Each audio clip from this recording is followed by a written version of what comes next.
శ్రీమాత్రే నమః. సద్గురు జ్యోతిష్యాలయం నుండి 2026 ఆగస్టు నెల రాశి ఫలితాలు మనం ఇప్పుడు చూడబోతున్నాం. ప్రతి ఒక్కరికి జాతకం అంటే ఒక క్యూరియాసిటీ.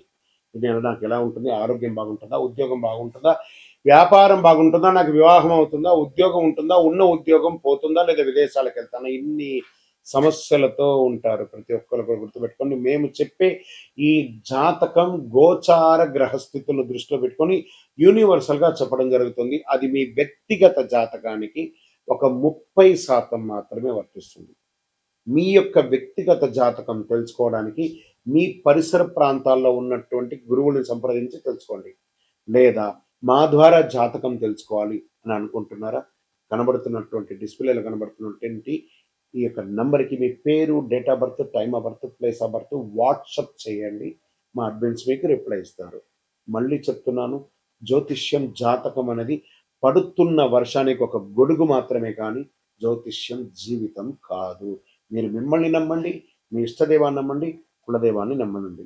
జ్యోతిషాస్త్రరీత్యా ద్వాదశ రాశుల్లో 12వ రాశి అయినటువంటి మీనరాశి మిత్రులారా, మీకు 2026 ఆగస్టు నెల శుభాశుభ ఫలితాలు ఎలా అంటే, గురుగ్రహ ప్రభావం, శని ప్రభావం, సూర్యుని సంచారం, బుధుని శుక్రుని ప్రభావం వల్ల కుటుంబంలో ఆనందం, వ్యాపారం. మీకు ఏళ్నాటి శని జరిగిన మిగతా గ్రహాలన్నీ మీకు అనుకూలంగా ఉంది కాబట్టి అద్భుతమైనటువంటి నెల అని కూడా చెప్పొచ్చు. ఈ ఆగస్టు నెల సమగ్ర ఫలితాలను మీకు అందిస్తూ ఉంటుంది. ఉద్యోగంలో, ప్రభుత్వ ఉద్యోగంలో ఉన్నవారికి కూడా తీసుకుంటే మీకు ఫస్ట్ ఆధ్యాత్మికత, అభివృద్ధి, కొత్త అవకాశాలు, ఈ మూడిటి మీదే ఈ నెలంతా కూడా ఉంటారు.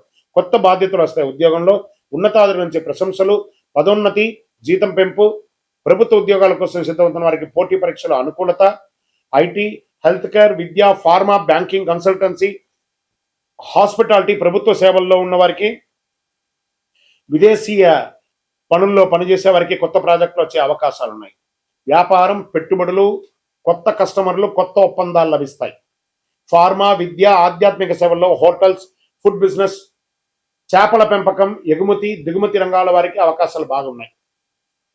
పెట్టుబడి పెట్టే ముందు పూర్తిగా పరిశీలించండి. రొయ్యల వాళ్ళకి కూడా బాగుంది. ఆదాయం క్రమంగా పెరుగుతుంది. నిలిచిపోయిన బకాయిలు వస్తాయి. పొదుపు చేయడానికి అనుకూలమైన సమయం. అవసరం లేని ఖర్చులు పెట్టకండి. షేర్ మార్కెట్ దీర్ఘకాలిక పెట్టుబడులు మంచి లాభాలు పొందుతారు. ఊహాగానాలతో ట్రేడింగ్ చేయకండి. కుటుంబ సభ్యుల మధ్య ఆనందకరమైన వాతావరణం ఉంటుంది. జీవిత భాగస్వామి అనుబంధంగా ఉంటుంది. సంతానం లేని వారికి శుభవార్తలు పొందుతారు. ప్రేమలో ఉన్న వారికి అనుకూల సమయం. వివాహ ప్రయత్నం చేసిన వారికి మంచి సమయం. ఆరోగ్యం పట్ల కాళ్ళ నొప్పులు, నిద్రలేమి, అలసట, జీర్ణకోశ సమస్యలు ఉంటాయి. జనరల్ గా వ్యాయామం చేయండి, మంచినీళ్ళు తాగండి, అన్ని బాగుందని కూడా చెప్పచ్చు. విద్యార్థులకి ఉన్నత విద్య, వైద్య, పరిశోధన, సివిల్స్, బ్యాంకింగ్, విదేశీ విద్య సిద్ధమవుతున్న వారికి this is the right time. Children's, మీన రాశి వారికి అద్భుతంగా ఉందని చెప్పచ్చు. రైతులకి అద్భుతమైనటువంటి సమయం. చేపల పెంపకం, వరి, కూరగాయలు, ఉద్యాన పంటలు సాగు చేసే వారికి మంచి అవకాశం ఉంటుందని చెప్పచ్చు. ప్రభుత్వ ప్రయోజనాలు కూడా పొందుతారు. కళాకారులకి సినిమా, సంగీత రచన, యూట్యూబ్, టెలివిజన్, సోషల్ మీడియా రంగం వారికి అద్భుతంగా ఉంటుందని కూడా చెప్పచ్చు. రాజకీయంలో ప్రజాదరణ పొందుతారు. పార్టీల కొత్త బాధ్యత లేదా ముఖ్యమైన పదవి లభించే అవకాశాలు ఉన్నాయి. ప్రజాసేవలో చురుకుగా ఉంటారు. విదేశీయ ఉద్యోగం, ఉన్నత విద్యా, వ్యాపారం, వీసా సంబంధిత పనుల్లో పురోగతి ఉంటుంది. కోర్టు కేసులు నెమ్మదిగా అనుకూలమైన ఫలితాలు మాస ద్వితీయంలో పొందే అవకాశాలు ఉన్నాయి. భావోద్వేగాలతో నిర్ణయాలు తీసుకోవద్దు. ఈ నెలంతా ఇతరులకు గురించి గాసిప్స్ మాట్లాడకండి. సోషల్ మీడియాకు దూరంగా ఉండండి. ఆరోగ్యాన్ని నిర్లక్ష్యం చేయకండి. పెట్టుబడుల విషయంలో పూర్తి సమాచారం తెలుసుకున్న తర్వాత పెట్టుబడి పెట్టండి. ప్రయాణాల్లో మీ విలువైనటువంటి వస్తువులు జాగ్రత్త. ప్రతి గురువారం అద్భుతమైనటువంటి యొక్క దక్షిణామూర్తి ప్రార్థన చేయండి. ఓం నమో నారాయణాయ, ఓం బృహస్పతే అని 108 సార్లు పారాయణం చేయండి. విష్ణు సహస్రనామం పారాయణం చేయండి. పశువులకి గడ్డి అవన్నీ కూడా ఇవ్వండి. పసుపు పువ్వులతో చేయండి. గోసేవ చేయండి. అరటి పండ్లు అవన్నీ కూడా పండ్లంతా కూడాను పశువులకి దానంగా ఇవ్వండి. ఆధ్యాత్మిక గ్రంథాలు దానం ఇవ్వండి. పసుపు, లేత ఆకుపచ్చ మీకు చాలా కలిసి వస్తుంది. 3 మరియు 7 అనే సంఖ్య ఈ నెల మీకు కలిసి వస్తుంది. గురువారం, సోమవారం ఈ నెలంతా కూడా కలిసి వస్తుంది. మీ వయస్సు ఎంత ఉందో అన్ని దీపాలు మీ ఇష్టదైవం దేవాలయంలో వెలిగించండి. అతి శక్తివంతమైనటువంటి కరుంగాళిమాలను ధరించండి. మీకు కావలసిన వారు మీ యొక్క జాతకాన్ని కొరకైనా, మీ యొక్క కరుంగాళిమాల కోసమైనా మా యొక్క అడ్మిన్ ప్యానల్లో ఉన్నటువంటి నెంబర్కి వాట్సాప్ చేయండి. తప్పకుండా మీకు రిప్లై వస్తుంది.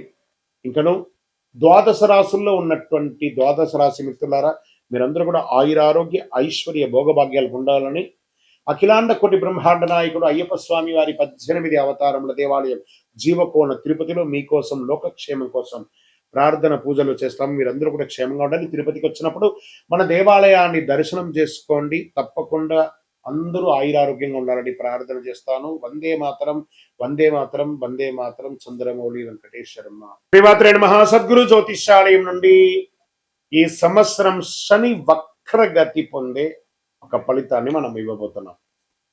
ఇది శని భగవానుడు జూలై 27, 2026 సోమవారం మీనరాశిలో వక్రగతిని ప్రారంభిస్తున్నారు. డిసెంబర్ 11 ఉదయం 3:51 వరకు మళ్ళీ మారి అవుతారు. దాదాపు 138 రోజుల పాటు ఈ వక్రగతి అనేది కొనసాగుతుంది. అసలు శని వక్రగతి అంటే ఏంటి? ఆల్రెడీ ఆయన అన్ని ప్రయాణం చేసి వెళ్ళిపోయారు కదా, అప్పుడు ఏమేమి మంచి చెడు అన్ని ఇస్తుంటారు కదా, అది బాగుందా లేదని చెప్పి మళ్ళీ తిరిగి చూసి వెనక రావడాన్ని వక్రగతి అంటే. ప్రయాణం సాఫీగా సాగుతున్నది, మళ్ళీ తిరిగి రావడాన్ని వక్రగతి అంటారు. పాత పనులు తిరిగి ముందుకు వస్తాయి, ఆలస్యమైన ఫలితాలు లభిస్తాయి, కష్టానికి తగిన ప్రతిఫలం దక్కుతుంది, నిర్లక్ష్యం చేసిన విషయాలు మళ్ళీ ఎదురవుతాయి, బాధ్యతలు పెరుగుతాయి, జీవితంలో స్థిరత్వం ఎంత ఉందో పరీక్ష కూడా అంతే ఉంటుందని కూడా చెప్పచ్చు. మరి యొక్క ఎవరిని ఎక్కువ ప్రభావితం చేస్తుంది ఈ యొక్క వక్రగతి అని అంటే, శని ప్రకృతి ప్రభావం ముఖ్యంగా వీరిపై చాలా గొప్పగా ఉంటుంది. ఎలా అంటే ఏళ్ళనాటి శని 7.5 ఉన్న వాళ్ళకి, అష్టమ శని, అర్ధాష్టమ శని, శని మహర్దశ, శని అంతర్దశ, జన్మ కుండలిలో శని భగవానుడు బలహీన పడడం, వీళ్ళందరికీ కూడా ఇబ్బందులు వచ్చే అవకాశం ఉంది. ఈ సమయంలో ఎదురయ్యే పరిస్థితులు ఎలా ఉంటాయి అని అనుకుంటే, పనుల్లో ఆలస్యం, ఉద్యోగంలో అదనపు బాధ్యతలు, ప్రమోషన్లో ఆలస్యం, కోర్టు వ్యవహారంలో నెమ్మదితనం, భూమి ఆస్తి విషయాల్లో ఆలస్యం, అప్పుల ఒత్తిడి, మానసిక ఆందోళన, సహనానికి పరీక్ష. మనం ఏం పాటిస్తే బాగుంటుంది ఈ సమయంలో అని అంటే, అవసరం లేని అప్పులు తీసుకోవద్దు. ఈ వక్రగతి శని వక్రగతి ఎప్పుడు కోపంతో నిర్ణయాలు తీసుకోకూడదు.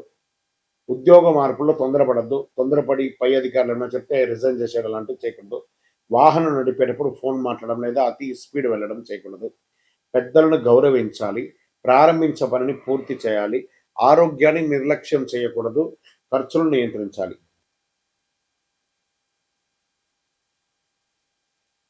సరే, ఈ వక్రగతిలో ఎవరికైనా లాభం ఉందా అని అంటే, కొంతమందికి ఉంది లాభం. ఎవరికి ఉంది? వృషభ రాశి వారు. శనిదేవుడు లాభస్థానంలో ప్రకృతిలో వక్రగతిలో ఉండడం వల్ల వచ్చే 6 నెలలు ఎంతో అనుకూలంగా ఉంటాయి. ఆర్థిక పరిస్థితి బలపడుతుంది, కొత్త ఆదాయ మార్గాలు ఏర్పడతాయి, ఉద్యోగంలో గుర్తింపు వస్తుంది, ప్రమోషన్ల అవకాశాలు ఉంటాయి, పాత వివాదాలు పరిష్కారం అవుతాయి, కుటుంబంలో ఆనందం పెరుగుతుంది, సమాజంలో గౌరవం పెరుగుతుంది. ఇక నెక్స్ట్ రాశి టాప్లో ఉన్న వాళ్ళలో వృశ్చిక రాశి వారు. శని పంచమ స్థానంలో వక్రగతిలో ఉండడం వల్ల అనేక అనుకూల మార్పులు వస్తున్నాయి. ఆరోగ్యం మెరుగుపడుతుంది, పెట్టుబడుల ద్వారా లాభాలు వచ్చే అవకాశం ఉంది, పెండింగ్ పనులు పూర్తవుతాయి, కుటుంబంలో సంతోషం పెరుగుతుంది, పిల్లల ద్వారా శుభవార్త వినే అవకాశం ఉన్నాయి, విదేశీయ అవకాశాలు బాగుస్తున్నాయి. మరి నెక్స్ట్ ఎవరున్నారంటే మకర రాశి వారు.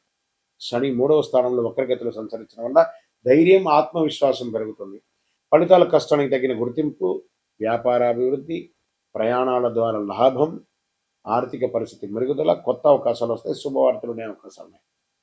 మరి ఇంకొక ఎవరైనా ఉన్నారంటే మీనరాశి. మరి వీళ్ళకి ఏళ్ళనాటి శని నడుస్తుంది కదా, అయినా వీళ్ళకి శని స్వరాశిలోనే వక్రగతిలో చేయడం వల్ల వ్యక్తిగత జీవితంలో కీలక మార్పులు చోటు చేసుకునే అవకాశాలు ఉన్నాయి. కొత్త పరిచయాల ద్వారా అవకాశాలు, ప్రేమ జీవితంలో అనుకూలత, శత్రువులపై విజయం, ఆర్థిక పరిస్థితి క్రమంగా మెరుగుపడుతుంది, ఆధ్యాత్మిక ఆసక్తి పెరుగుతుంది. మరి ఈ వక్రగతి ద్వారా ఎవరెవరికి ఇబ్బంది ఉంది? సో ఈ యొక్క శని వక్రగతి ద్వారా ఎక్కువ జాగ్రత్తలు తీసుకోవాల్సినటువంటి రాశులు అంటే మేషరాశి వారు. ఖర్చులు పెరగచ్చు, మానసిక ఒత్తిడి అధికమవుతుంది, విదేశీయ లేదా న్యాయపరమైన విషయాల ఆలస్యం, నిద్ర సమస్యలు రావచ్చు, అవసరం లేని ఖర్చులు తగ్గించుకోవాలి. ఇక మిథున రాశి వారికి ఉద్యోగంలో ఒత్తిడి పెరుగుతుంది, ఉన్నతాధికారుల పట్ల విభేదాలు వచ్చే అవకాశం ఉన్నాయి, ప్రమోషన్ లేదా గుర్తింపు ఆలస్యం అవుతుంది, వ్యాపారంలో నియంత్రణ లేకుండా ఉండడం అనేది జరుగుతుంది, కోర్టు కేసులు వచ్చే అవకాశం ఉన్నాయి. కర్కాటక రాశి వారికి అష్టమ ప్రభావం వల్ల ఆరోగ్యంపై శ్రద్ధ అవసరం, అప్పులు, పన్నులు, బీమా విషయాల్లో జాగ్రత్త, ఆకస్మిక ఖర్చులు పెరిగే అవకాశాలు ఉన్నాయి కర్కాటక రాశి వారికి.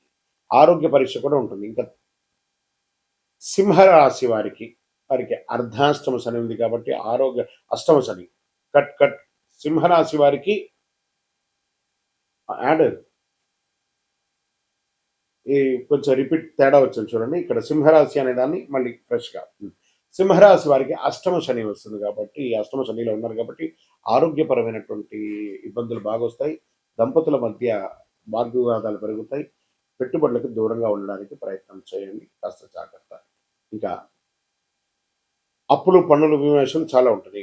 ఇంకా కన్యా రాశి వారికి చాలా ఇబ్బందులు ఉన్నాయి. అది వాళ్ళు కూడా జాగ్రత్త పడాలి. కోర్టు కేసు లేదా ఒక చిన్న శస్త్రచికిత్స కూడా పొందే అవకాశం ఉంది. తులారాశి వారికి ఉద్యోగంలో అదనపు బాధ్యతలు, కోర్టు లేదా శత్రు సంబంధిత వ్యవహారాల ఆలస్యం, ఆరోగ్యంపై శ్రద్ధ అవసరం. పని విశ్రాంతి సమతుల్యం పాటించాలి, తప్పదు అని కూడా క్లియర్గా చెప్పడం జరుగుతుంది. ఇంకా ధనుసు రాశి వారికి చాలా జాగ్రత్తగా ఉండవలసినటువంటి సమయం. ఎందుకంటే అర్ధాష్టమ శని నడుస్తుంది కాబట్టి ఆరోగ్యం పట్ల శ్రద్ధ వహించాలి. ఉద్యోగ వ్యవహారాల్లో ఇబ్బందులు వచ్చే అవకాశాలు ఉన్నాయి. ఇంకా కుంభరాశి వారికి ఆదాయం కన్నా ఖర్చులు కూడా పెరిగే అవకాశం ఉంది. కుటుంబంలో మాట పట్టింపులు రావచ్చు. పెట్టుబడిలో జాగ్రత్త అని చెప్పచ్చు. ఆర్థిక ప్రణాళిక ముందుకు వెళ్ళకండి, జాగ్రత్తగా.